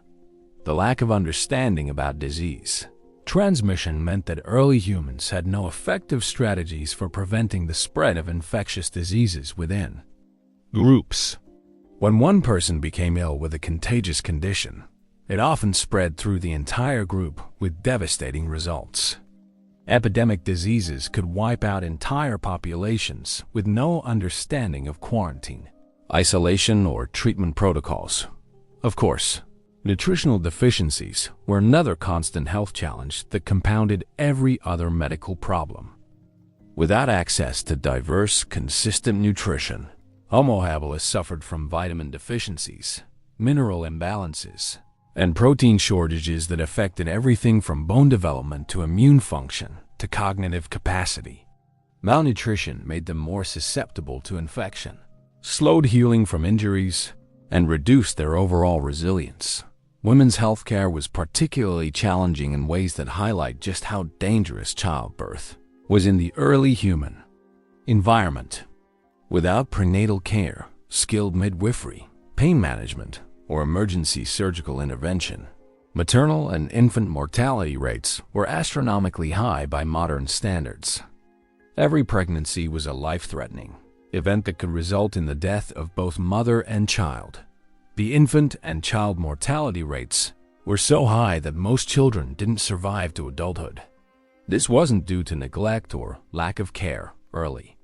Human parents invested enormous time and energy in protecting and nurturing their children. It was simply that the environment was so hostile and the available medical knowledge so limited that childhood diseases, injuries, and malnutrition claimed the majority of young lives. Yet somehow, despite these overwhelming medical challenges, Homo habilis populations not only survived but grew and spread across vast territories. They developed the first systematic approaches to healthcare, injury treatment, and disease prevention that would eventually evolve into modern medicine. They proved that human ingenuity and social cooperation could overcome even the most challenging health environments. The knowledge base required for even basic medical care was extensive and had to be maintained through oral tradition across generations. They had to learn which plants had medicinal properties, how to prepare them safely, how to treat various types of wounds and injuries, and how to recognize the signs of serious illness. All of this information had to be accurate enough to be helpful, but not so complex that it couldn't be remembered and transmitted without written records. Meanwhile, The psychological impact of living with constant health uncertainty would challenge modern mental health professionals. Every minor symptom could be the beginning of a fatal illness. Every injury could result in permanent disability, and every day brought new health risks that were beyond their control or understanding. The mental resilience required to function effectively under these conditions is almost incomprehensible by contemporary standards. The development of early healing practices represented some of humanity's first systematic approaches to problem-solving and evidence-based learning. They had to observe which treatments worked, remember successful approaches, and modify their methods based on outcomes. This represents the foundation of scientific thinking and empirical observation that would eventually lead to modern medical science. And yet, the social implications of illness and injury in early human groups were profound in ways that modern humans rarely consider. When someone became seriously ill or injured, the entire group had to make difficult decisions about resource allocation, mobility, and risk management. These weren't abstract ethical discussions. They were immediate practical decisions that could determine the survival of everyone in the group. The remarkable achievement wasn't that they occasionally managed to survive serious health challenges. It was that they developed sustainable approaches to healthcare and injury management that allowed their populations to persist and grow, despite facing medical challenges that would overwhelm modern healthcare systems. They created the foundation for all subsequent medical knowledge while operating without any of the tools, techniques, or understanding that we consider essential for healthcare today. Let's be clear about the mental health implications of living in such a medically precarious environment. Modern humans seek therapy for anxiety disorders, but imagine the psychological impact of knowing that every headache could be fatal, every minor injury could lead to permanent disability, and every day brought medical risks that were completely beyond your control or understanding. The constant stress of medical uncertainty would create what modern psychiatrists would classify as severe anxiety disorders. Except these weren't disorders. They were entirely rational responses to genuinely life-threatening circumstances. The diagnostic capabilities of Homo Habilis healers were limited to whatever they could observe with their basic senses and rudimentary understanding of anatomy. They had no X-rays to detect broken bones, no blood tests to identify infections, no thermometers to measure fever, and no stethoscopes to listen to heart and lung function. Their entire diagnostic toolkit consisted of looking, touching, listening, and smelling. Yet they somehow managed to develop treatment protocols that were effective enough to keep populations alive. To be fair, their direct observation skills were probably superior to most modern medical professionals in some ways. When you can't rely on technology for diagnosis, you develop incredibly acute sensitivity to subtle changes in breathing patterns, skin color, movement quality, and behavioral indicators that might signal serious health problems. They became human diagnostic instruments out of pure necessity. Sound familiar? It's like being asked to perform complex medical procedures using only medieval tools while operating on patients whose survival directly impacts your own chances of living through the next week. The pressure to get medical decisions right wasn't just professional. It was literally a matter of life and death for everyone involved. That's right. The concept of medical specialization was completely impossible in early human groups. There were no cardiologists, neurologists, or orthopedic surgeons. The same person who delivered babies also set broken bones, treated infections, and provided end-of-life care. This required a breadth of medical knowledge that would challenge modern healthcare providers, even though the depth of understanding was necessarily limited by available technology and accumulated knowledge. Meanwhile, the pharmaceutical industry consisted entirely of whatever medicinal plants could be found in their immediate environment. They had to identify which plants had healing properties, determine proper dosages through trial and error, and figure out preparation methods that maximize benefits while minimizing toxic side effects. Modern pharmacologists with advanced chemistry, knowledge, and sophisticated testing equipment still occasionally get drug interactions wrong. Homo Habilis healers had to figure out plant medicine interactions through observation and hope for the best. The surgery that was possible in the early human environment was limited to whatever could be accomplished with sharp stone tools and without anesthesia beyond perhaps some pain-relieving plant compounds. Setting broken bones, cleaning wounds, removing foreign objects, and basic amputation were probably the extent of surgical intervention. The survival rate for any procedure more complex than basic wound care was probably close to zero by necessity. Early human medical practice had to focus heavily on prevention rather than treatment, simply because treatment options were so limited. This meant developing sophisticated understanding of which activities, foods, and environmental factors increased health risks, and creating behavioral protocols that minimized exposure to preventable medical problems. Modern preventive medicine is considered advanced healthcare. For Homo habilis, it was the only healthcare that had any chance of effectiveness. If you thought medical ethics were complicated in modern healthcare, think again. Early human healers had to make life and death decisions about resource allocation with no established protocols, professional guidelines, or ethical oversight. When medical supplies were limited, which was always, they had to decide who received treatment, how much effort to invest in caring for seriously injured or ill group members, and when to focus resources on those with better survival prospects. And yet, the development of early medical knowledge represented remarkable intellectual achievement. They had to distinguish between correlation and causation in treatment outcomes, remember which approaches worked in different circumstances, and gradually build a body of medical knowledge that could be transmitted to others. This required the same basic scientific thinking that underlies modern medical research, except they were conducting it without any of the tools or methods we consider essential for medical investigation. The wound care techniques that early humans developed were surprisingly sophisticated, given their technological limitations. They learned to clean wounds with available water sources, apply pressure to control bleeding, use plant materials as primitive bandages, and identify signs of infection that required immediate intervention. Some of their wound care practices were probably more effective than medical techniques used in much later historical periods. Still, the chronic pain management that was possible with primitive medicine would be considered completely inadequate by modern standards. People lived with levels of chronic pain from old injuries, dental problems, arthritis, and other conditions that would be considered medical emergencies today.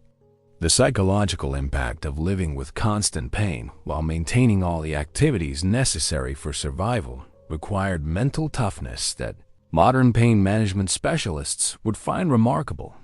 The reproductive health challenges faced by early human women were particularly severe and highlight how dangerous basic biological functions were in their environment. Without understanding of anatomy, sterile procedures, or emergency intervention capabilities, pregnancy and childbirth were extraordinarily dangerous.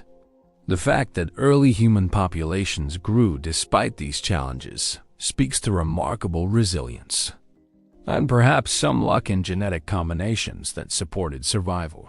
Of course, the veterinary knowledge that early humans needed for treating animal injuries and illnesses was just as important as human medicine, since their survival often depended on the health of domesticated animals or their understanding of animal behavior patterns that might indicate disease risks. They had to be amateur veterinarians in addition to their rudimentary human medical knowledge. The seasonal variations in disease patterns created additional challenges for early human medical knowledge. Different times of year brought different health risks, from increased parasite loads during wet seasons to dehydration and heat-related illnesses during dry periods. Early healers had to understand these seasonal patterns and prepare accordingly, despite having no ability to store medical supplies or maintain consistent treatment protocols. Yet, the remarkable thing about early human medicine was that it worked well enough to support species survival and population growth, despite being based on extremely limited knowledge and primitive technology. The combination of prevention-focused approaches, community-based care, and gradual accumulation of medical knowledge created healthcare systems that were effective enough to overcome the overwhelming medical challenges of their environment. The legacy of early human medical practices can still be seen in modern healthcare approaches that emphasize prevention, community support, holistic treatment, and careful observation of patient responses. Many of the fundamental principles that guided early human healing supporting the body's natural healing processes, addressing root causes rather than just symptoms, and integrating physical and social aspects of health remain important in contemporary medicine despite our vastly superior technological capabilities. Chapter 9. Child Rearing in Hell. Let's be clear about something. Modern parents think raising children is challenging. You haven't experienced anything until you've tried to keep a small human alive in an environment specifically designed to eliminate anything vulnerable, defenseless, or insufficiently paranoid.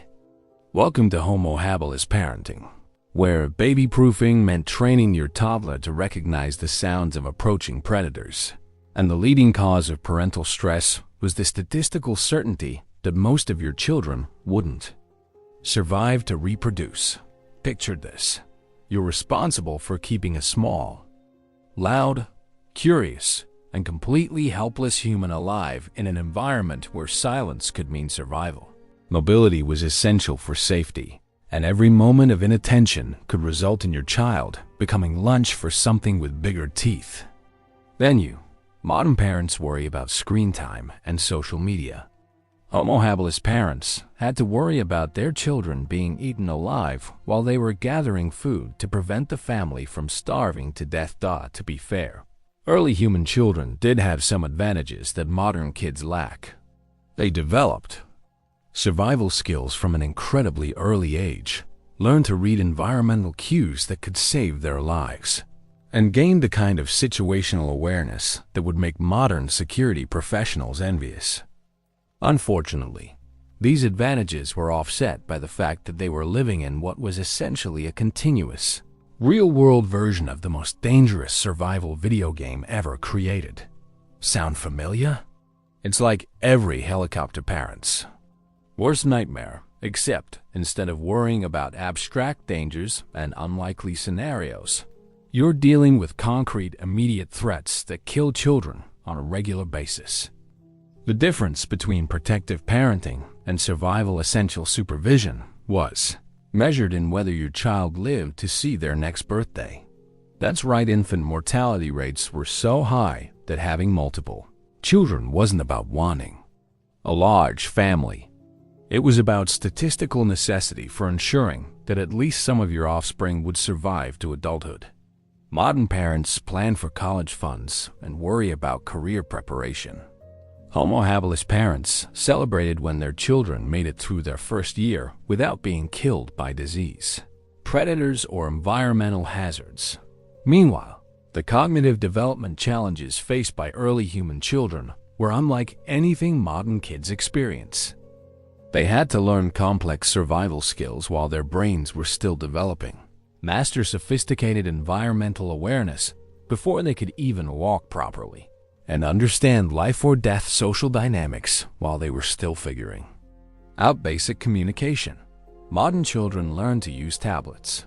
Homo habilis children learn to distinguish between the footprints of different predator species. The educational system for early human children consisted entirely of watch everything. The adults do and try not to die while you're learning. There were no schools, no structured curricula, no age-appropriate learning modules, and definitely no safety nets for children who were slow to pick up essential survival skills. Every lesson was potentially life or death, and failure to learn quickly enough could result in elimination from the gene pool. By modern standards, the level of responsibility placed on young children would be considered child abuse. Homo habilis children were expected to contribute to group survival from an early age, participate in dangerous activities like foraging and hunting, and maintain the kind of alertness and discipline that most modern adults struggle to achieve. They couldn't afford the luxury of extended childhood dependency that characterizes modern human development. If you thought modern parenting was exhausting, think again. Homo habilis parents had to provide constant supervision and protection while simultaneously contributing to all the survival activities that kept the group alive. They couldn't take turns with their spouse, hire babysitters, or rely on extended family support systems. The responsibility for child survival was immediate, constant, and shared among all group members. And yet, the social support systems for child rearing in early human groups were remarkably sophisticated. Children were raised by the entire community rather than just their biological parents, creating multiple layers of protection, education, and care. This collective approach to child rearing was essential for survival, but also created strong social bonds that helped maintain group cohesion under stress. The nutritional challenges of feeding children in the early human environment were staggering. By modern standards, children needed adequate nutrition for proper development, but food was scarce, nutritional knowledge was limited, and food safety was a constant concern. Parents had to balance giving children enough food to grow properly against the need to maintain energy reserves for the entire group. Still, the attachment relationships between early human parents and children were remarkably strong, despite the harsh realities of their environment. The emotional bonds that developed were intense enough to motivate extraordinary sacrifice and risk-taking for child protection. These parent-child relationships provided the emotional foundation that would eventually evolve into the complex family structures that characterize modern human societies. Toilet training took on entirely different meanings when privacy was non-existent. Sanitation systems didn't exist, and waste management had to be balanced against security concerns and group mobility requirements. Modern parents worry about potty training schedules. Homo habilis parents had to teach waste management in ways that didn't attract predators or compromise group safety. Of course, the lack of modern medical care meant that childhood illnesses and injuries that would be minor inconveniences today were often fatal. Parents had to watch their children suffer from conditions that could be easily treated with modern medicine, knowing that their limited knowledge and resources might not be enough to save their child's life. The sleep management challenges would drive modern parents to complete mental breakdown. Children had to learn to sleep quietly enough not to attract predators, lightly enough to wake instantly when danger approached, and in conditions that would be considered unsafe by any contemporary standard. There were no cribs, no baby monitors, no climate control, and definitely no sleeping through the night until children were old enough to understand survival requirements. Yet the play behavior of early human children was remarkably sophisticated and served crucial survival functions. Their games involved practicing hunting skills, predator avoidance, tool use, and social cooperation. What looked like simple play was actually survival training that could determine whether they lived long enough to reproduce. Modern children play video games. Homo habilis children played try not to get eaten while learning to hunt. The language development process was complicated by the fact that excessive noise could attract predators, but communication skills were essential for survival. Children had to learn complex communication systems that included verbal, gestural, and behavioral elements while understanding when silence was more important than self-expression. Modern parents encourage children to use their words. Homo habilis parents had to teach when words could get everyone killed.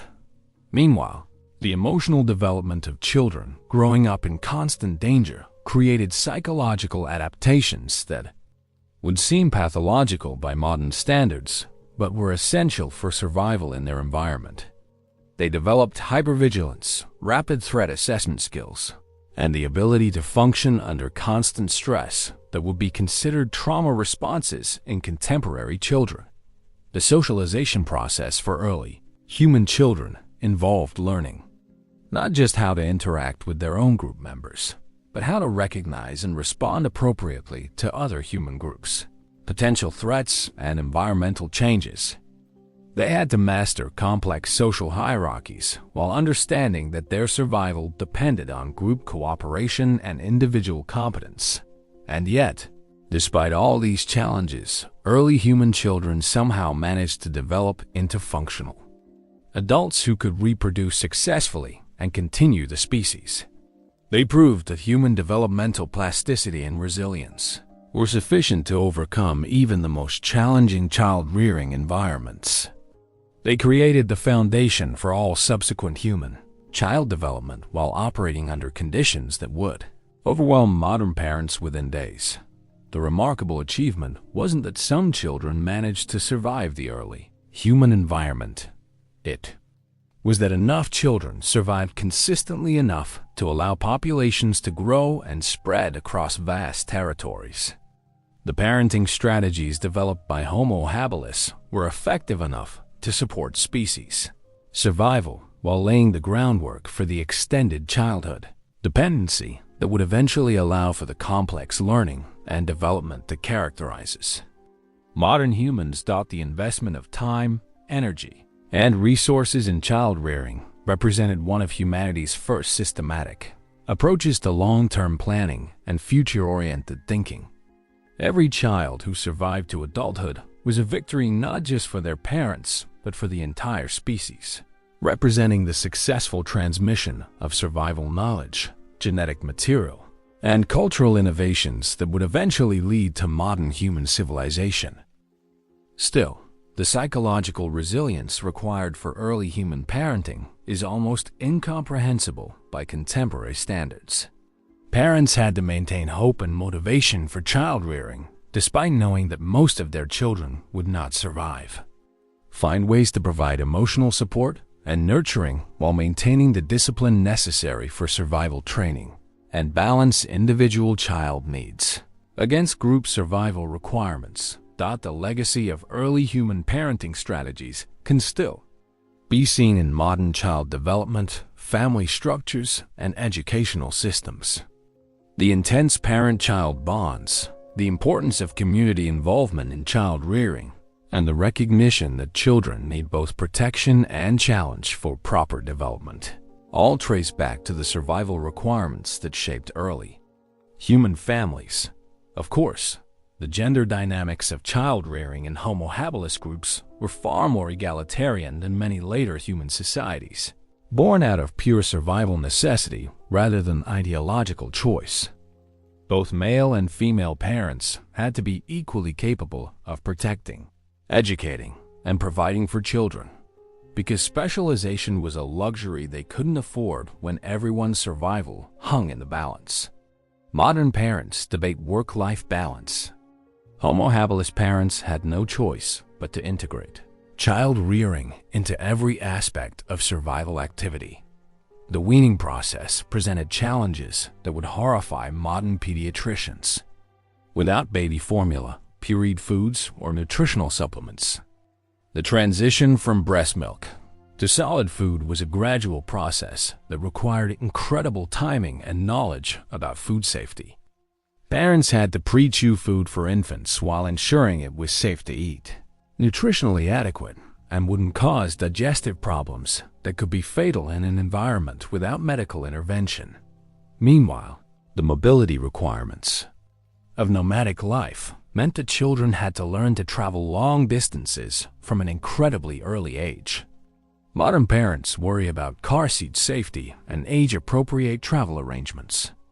Homo habilis parents had to teach toddlers to walk silently for hours across dangerous terrain while carrying their own basic supplies and maintaining constant alertness for predators and environmental hazards.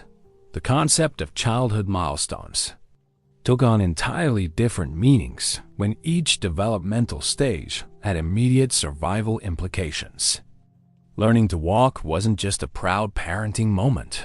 It was the difference between a child who could keep up with group movements and one who might have to be left behind. First words weren't celebrated unless they included the ability to communicate danger signals effectively. Potty training success was measured by whether waste management practices kept the group safe from predator detection. Yet the creativity that early human children displayed in adapting to their harsh environment was remarkable. They invented games that simultaneously entertained them and taught essential survival skills, developed communication methods that worked within the constraints of their dangerous world, and created social bonds that provided emotional support, while maintaining the discipline necessary for group survival. The discipline strategies available to Homo habilis parents were limited by the fact that traditional punishment methods could compromise group safety. You couldn't send a child to their room when there were no rooms, couldn't take away privileges when survival necessities weren't privileges, and couldn't use timeouts when constant vigilance was required for everyone's safety. Discipline had to be immediate, effective, and based on natural consequences that reinforced survival lessons rather than arbitrary authority. Still, the trauma management for children who witnessed violence, death, and constant danger required psychological skills that modern child psychologists would find challenging. Early human parents had to help children process experiences that would require intensive therapy in contemporary settings, while maintaining the emotional stability necessary for continued survival in the same dangerous environment that caused the trauma in the first place. The lack of privacy that characterized early human life meant that children were exposed to all aspects of adult life from birth, including violence, death, sexuality, and the constant stress of survival decisions. Modern parents carefully control what their children see and experience. Homo habilis children were witnesses to everything, requiring them to develop emotional maturity and psychological resilience far beyond their years. And yet, the play-based learning that developed in early human groups was remarkably sophisticated and effective. Children's games involving hide-and-seek taught predator avoidance skills. Mock hunting games developed coordination and strategic thinking. And social play established the cooperation patterns that would be essential for adult group survival. Every childhood activity served multiple purposes, combining entertainment, education, and survival training in ways that modern educational theorists are still trying to understand and replicate. The resource allocation decisions involving children created constant ethical dilemmas that had no clear solutions. When food was scarce, how much should be given to children versus adults who were actively contributing to group survival? When the group had to move quickly to avoid danger, how much risk was acceptable to accommodate children who couldn't travel as fast? These weren't abstract philosophical questions. They were daily practical decisions with life or death consequences for everyone involved. The early development of tool used in children required a level of trust and risk management that would terrify modern parents. Homo habilis children had to learn to use sharp stone implements, participate in fire management, and handle potentially dangerous materials as part of their normal development. Modern parents use safety scissors and worry about minor cuts. Early human parents had to teach children to use lethal tools while minimizing the risk of serious injury in an environment where medical care was essentially non-existent. Meanwhile, the social integration of children into adult activities meant that the traditional boundaries between childhood and adulthood were much more fluid than in modern societies. Children participated in hunting expeditions, contributed to tool-making activities, and took on responsibilities that would be considered inappropriate for modern children.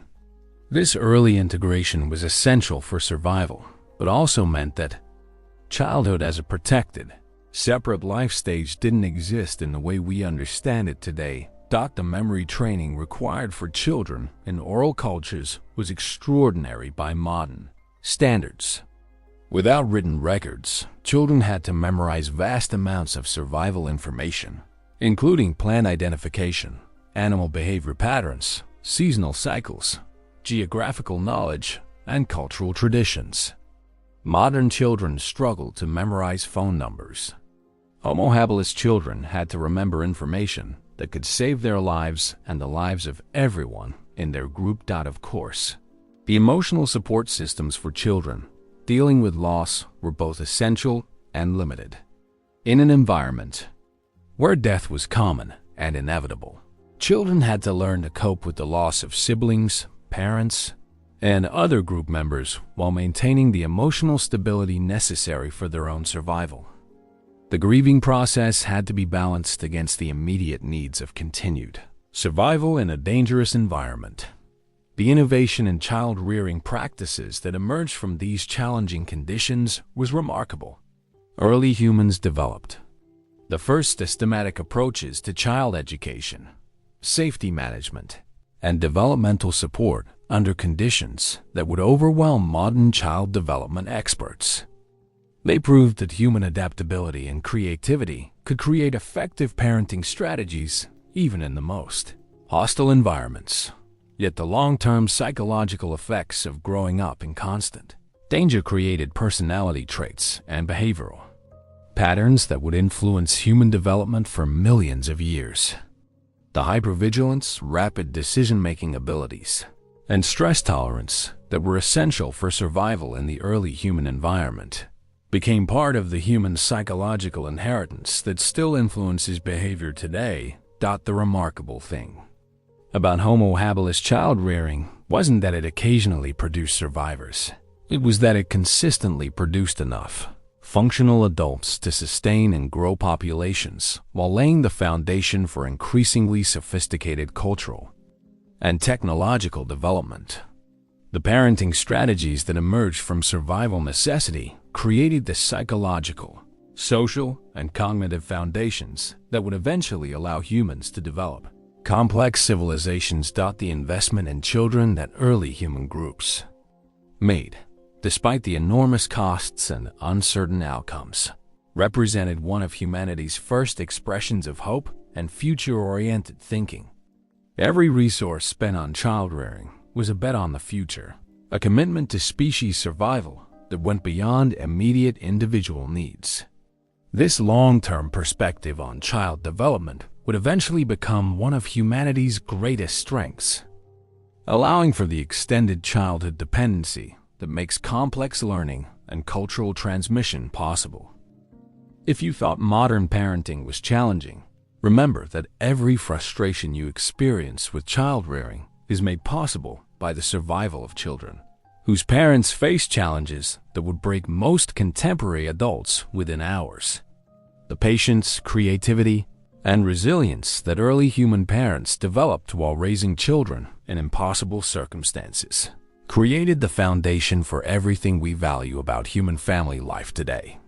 So here we are, at the end of our journey through the delightfully terrifying world of Homo habilis, and hopefully you're starting to appreciate just how incredibly easy your life is by comparison. Right now, you're probably sitting in a climate-controlled environment with access to clean water, abundant food, medical care, and protection from predators. You might even be drinking coffee, a luxury so far beyond the imagination of our early ancestors that it would seem like pure magic. Let's be clear about what we've learned.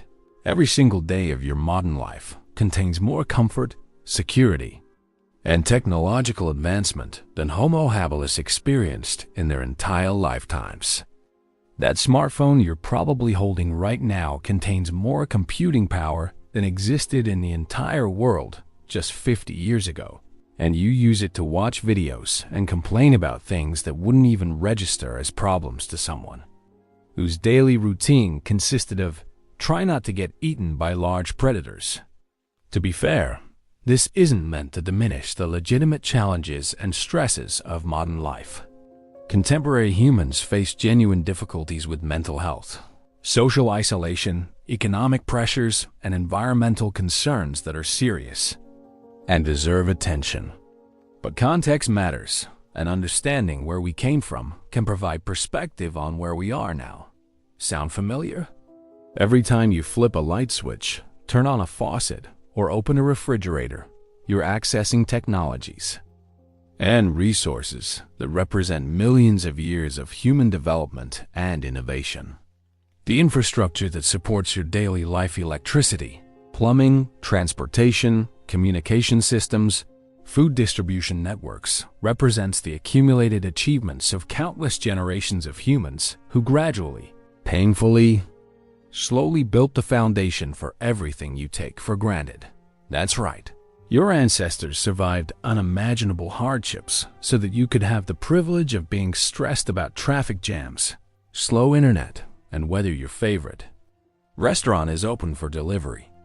They endured constant predator pressure, starvation, exposure to extreme weather, and social tensions that would break most modern humans, all while developing the tools, knowledge, and social structures that would eventually lead to civilization. Meanwhile, the cognitive and emotional resilience that allowed Homo habilis to function in their challenging environment is still part of your genetic inheritance. The same psychological adaptations that helped them survive predator encounters, food shortages, and environmental disasters are still active in your brain, even though they're now mostly applied to much less life-threatening situations like job interviews, social media interactions, and deciding what to watch on streaming services. The social cooperation skills that kept Homo habilis groups alive through countless crises are the same basic abilities that allow modern human societies to function. The capacity for empathy, communication, resource sharing, and collective decision-making that was literally essential for survival in their world is what makes possible everything from families and friendships to international cooperation and global problem-solving efforts taught by modern standards. Their technological achievements were laughably primitive, but they represent the crucial first steps in the process that would eventually lead to smartphones, space travel, and the ability to have hot food delivered to your door by someone who navigates using satellites. Every tool they made, every problem they solved, every adaptation they developed was a building block for everything that followed. If you thought your life was challenging, consider that Homo habilis faced every problem you deal with plus constant threats that no longer exist in the modern world. They had stress, social conflicts, resource competition, and uncertainty about the future, but they also had to worry about being eaten alive, dying from infections that would be trivial to treat today, and starving to death despite working constantly to find food. And yet, they not only survived, but thrived enough to evolve into more advanced species that would eventually develop agriculture, writing, medicine, and all the other innovations that make modern life possible. They proved that intelligence, cooperation, and adaptability could overcome even the most hostile circumstances, setting the stage for everything that would follow in human development. The next time you're frustrated with modern inconveniences, so Wi-Fi, traffic delays, or your coffee being slightly too cold, remember that you're living a life that would seem impossibly luxurious to the hardy early humans who made your existence possible. You have access to entertainment, education, healthcare, and opportunities that they couldn't have imagined in their wildest dreams. Still, the story of Homo habilis is ultimately one of hope and human potential. Despite facing challenges that would overwhelm most modern humans, they managed to create the foundation for everything we value about human civilization. They developed the first technologies, the first complex social structures, and the first systematic approaches to problem solving that would eventually allow humans to not just survive, but to thrive in every environment on Earth. That, of course, their legacy reminds us that human resilience, adaptability, and ingenuity are much greater than we often realize. When faced with seemingly impossible challenges, humans have consistently found ways to not just survive, but to build something better for future generations. The same species that once struggled to create sharp rocks eventually developed the capacity to split atoms, explore space, and create artificial intelligence. Their story also reminds us that progress isn't inevitable. It's the result of countless individuals making difficult choices, taking risks, and working together despite uncertainty and adversity. Every generation of humans has faced challenges that seemed insurmountable at the time, and every generation has somehow found ways to overcome them and create opportunities for their descendants. So the next time you're having a difficult day, remember that you're part of an unbroken chain of survival that stretches back millions of years to early humans who faced challenges that make your worst day look like a minor inconvenience. You carry within you the genetic and cultural inheritance of beings who refuse to give up despite circumstances that would have justified despair. Your morning coffee isn't just a beverage. It's a symbol of humanity's triumph over the hostile environment that nearly wiped out our species countless times. It represents agriculture, international trade, food safety regulations, quality control, transportation infrastructure, and thousands of other innovations that were built on the foundation laid by early humans who thought creating a sharp rock was a major technological breakthrough. And honestly, they were right. That sharp rock was a major breakthrough because it proved that humans could use intelligence and innovation to overcome their physical limitations and environmental challenges. Everything that followed from agriculture to industrialization to the information age was built on that same basic principle. Humans can think their way out of problems that seem impossible to solve. So take a moment to appreciate not just your coffee, but everything it represents about human achievement, resilience, and the incredible journey from barely surviving in the African wilderness to creating a global civilization that can deliver hot beverages to your exact location on demand. Your ancestors would be amazed, and they'd probably be pretty proud of what their survival efforts ultimately made possible. The story of Homo Habilis is ultimately the story of human potential, the demonstration that even under the most challenging circumstances, intelligence, cooperation, and determination can create possibilities that didn't exist before. Every challenge they overcame made your life possible, and every innovation they developed contributed to the foundation that supports everything you experience today. That's the real miracle. Not that they survived, but that they survived well enough and innovated effectively enough to create the possibility for everything that followed.